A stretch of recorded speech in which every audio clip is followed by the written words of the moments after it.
Yay! Go. Ano, uwi na tayo? No. Wait. Ayaw nilang umuwi. Ay naku, dami ng lamok. Harley. Wait. Monkey in the middle. No. Yan.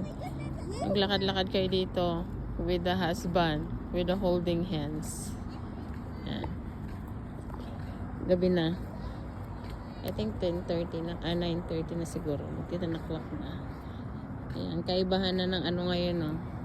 Medyo padilim na, guys. Magti-10 o'clock na.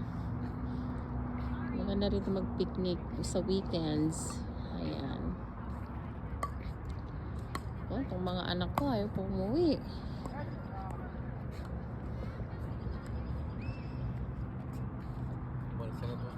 Ha? Ano na? Anong umalsa? Lumabas. O di may lumabas galing dito? Ano kaya yon? Ha? Galing saan yan? Sa dam? Ay, ang ganda no, no. May pa-Christmas light sila doon. Ganda mag-chill-chill doon ah. Ha? Ang ganda mag-chill-chill. Wala namang mag-time mag-chill-chill. Puro work.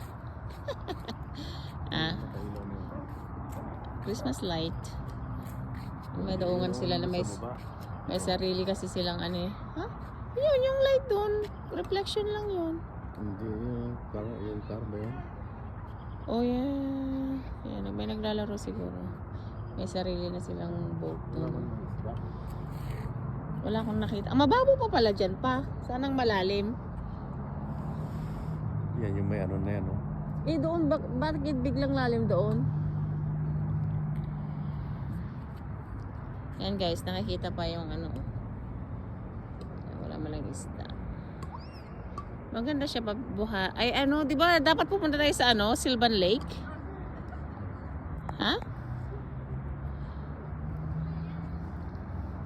Sylvan Lake. Magbawan tayo ng adobo. Adobo, itlog na nilaga. Magdala tayo ng rice cooker. Ano pa? Prutas. Abangan nyo. Bigas. Abangan nyo guys. Sylvan Lake tayo. For sure Kelowna sa next weekends Ay, na o nga guys. pala, mag-drive tayo nila, no? Parang yan. Saan? Sa Sylvan Lake? Yeah, Sabado. Sabado?